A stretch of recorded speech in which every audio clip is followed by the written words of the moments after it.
Hello friends, कहानी की शुरुआत में हम देखते हैं कि मूजिन की गोद में जेबू बैठा होता है और मूजिन जेबू से कहता है, तो चलो मुझे कन्विंस करो कि मैं तुम्हें ख़रीद लूँ।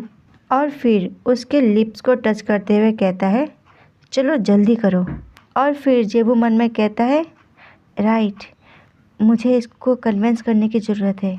और जेबू उसके कंधों को ज़ोर से पकड़ लेता है और मन में कहता है, ये बहुत सिंपल है, ये बस एक फ़िज़िकल कांटेक्ट है, ये कोई बड़ी बात नहीं है। मुझे बस अपनी आँखों को बंद करना है और इसे किस करना है। ऐसा कहते हुए जेबू उसके करीब जाके उसे किस करने की कोशिश करता है। ये बस मुझे एक बार में ही करना है। और तभी जेबू रुक जाता है। ऐसा करते हुए उसे अपने पहले की बात याद आती है। उसे बियर का कैन दिखता है और फिर उसे वो पल दिखते हैं जब उसने हियोजिन को किस किया था, हियोजिन के एकदम करीब जाके। और हियोजिन इस बात से शॉक हो गया था। और ये सब सोचने के बाद वह मन में कहता है, मुझे याद आ रहा है हियोजिन के साथ मेरा पहला किस।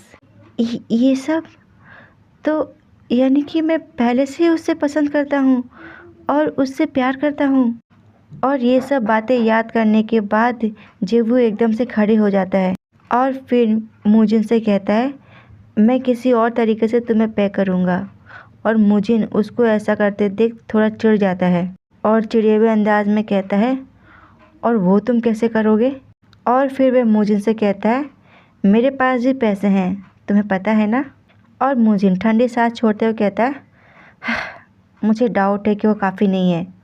और कहता है, उसका डेप्थ बहुत ही ज़्यादा बड़ा हुआ है। और फिर जेबू कहता है, तो मैं काम करूँगा। और कहता है, मेरी ज़िंदगी के आखिरी सांस तक मैं काम करूँगा। और उसकी बात सुनकर के मूजिन कहता है, जेबू। और फिर जेबू की वजह से वो काफ़ी चिढ़ जाता है और अपने सर पे हाथ रख के कहता है, जेबू, तुम मुझे बहुत ही बोर कर रहे हो।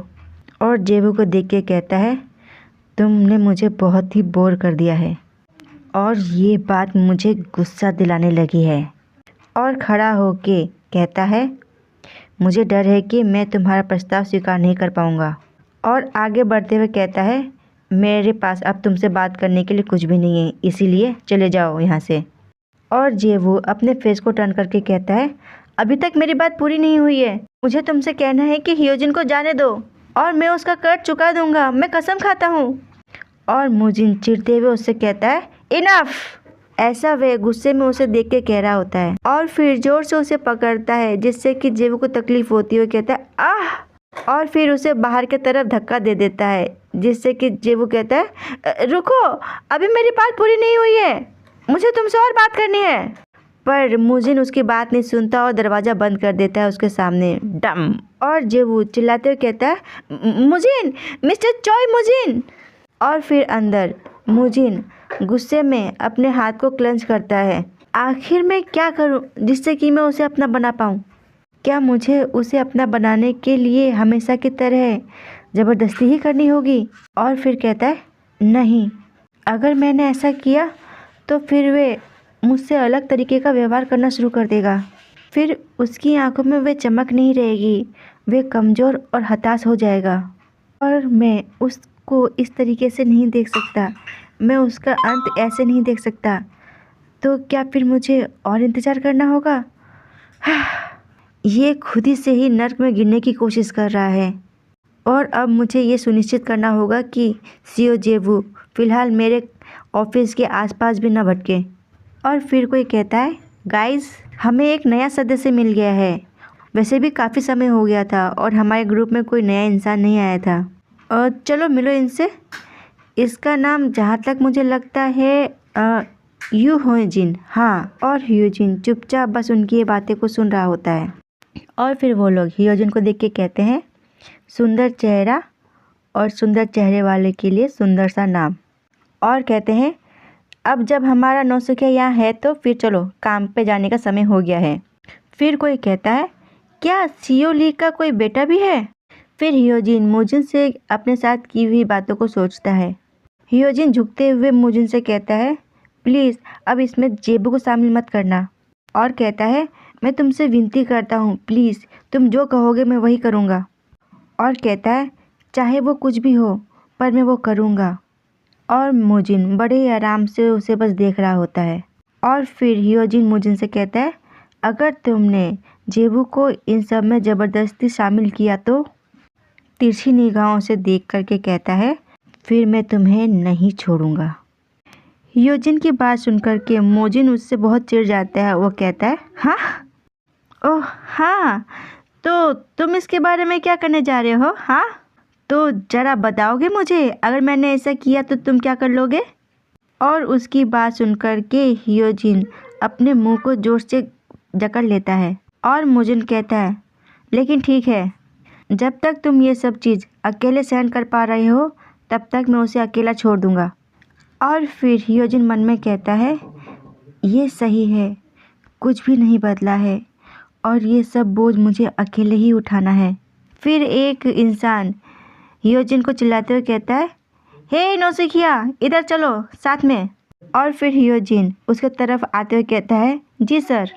और अपने मन में कहता है अगर मैं किसी को भी नुकसान पहुंचाए बगैर ये सब झेल पाऊँ तो फिर मैं सब कुछ संभाल सकता हूँ। और आगे बढ़ते हुए कह रहा होता है अपने मन में मेरे अलावा किसी और को भी परेशान होने की ज़रूरत नहीं है। और फिर वह इंसान हियोजिन से कहता है हे नौसिखिया, इसे लो। और हियोजिन सामने देखते हुए कहता है अपने मन में बस इन सब चीज़ों को मुझे ही सहन करना होगा। और फिर वे सब आगे बढ़ने लगते हैं।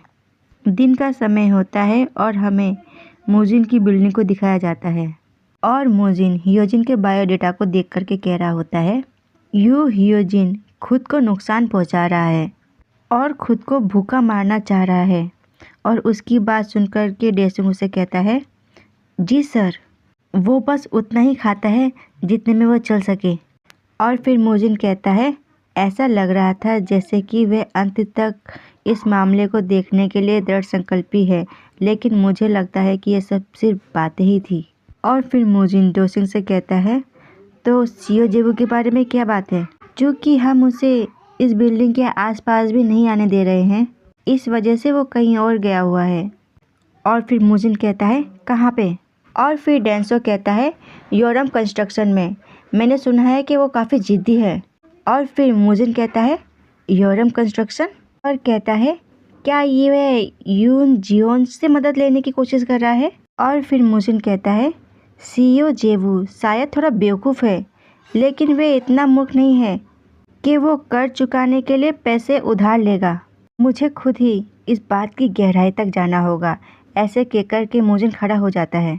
यून की बिल्डिंग को दिखाया जाता है और हम देखते हैं कि जेबू किसी को फ़ोन कर रहा होता है और दूसरी तरफ से आवाज़ आती है आपने जिस नंबर पर डायल किया है वो अस्थायी रूप से अनुपलब्ध है।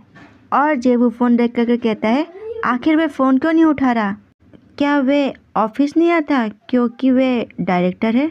और फिर जेबू फिर से फ़ोन मिलाता है और इस बार उसे थोड़ा डिजी फील होने लगता है। वह अपने एक हाथ से अपने चेहरे को कवर कर लेता है और फिर थका सा जेबू कहता है अपने मन में मुझे ऐसा लग रहा है जैसे कि मैं बेहोश हो जाऊंगा और मुझे पता है कि मैं इन दिनों बहुत मुश्किल से ही कुछ खा पाया हूँ, पर अभी मेरे पास कुछ भी खाने का समय नहीं है। तभी उसका फ़ोन रिंग करने लगता है और वह फ़ोन को देख कर कहता है क्या ये बच्चों ने किया है?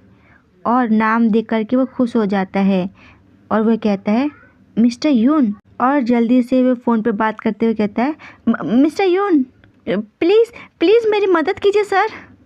और उसकी बात सुनकर के यून हंसते हुए कहता है आखिर तुम मेरे साथ फिर से फॉर्मल क्यों हो रहे हो? और जब वो कहता है तब मेरी मदद कीजिए ब्रो, मेरा एक क्लोज फ्रेंड है जिसे कि गैंगस्टर ने पकड़ लिया है।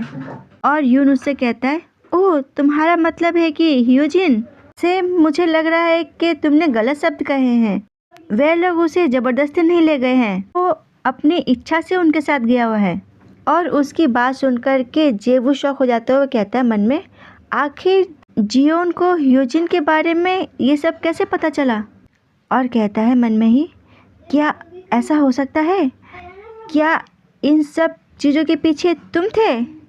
और क्या तुम ही थे जिसने कि हियोजिन को ये सब कुछ बातें बताई है। और फिर जियोन कहता है उसे ये सब जानने का अधिकार था कि तुमने मिस्टर चोई के यहाँ काम करके उसका आधा कर चुका दिया है।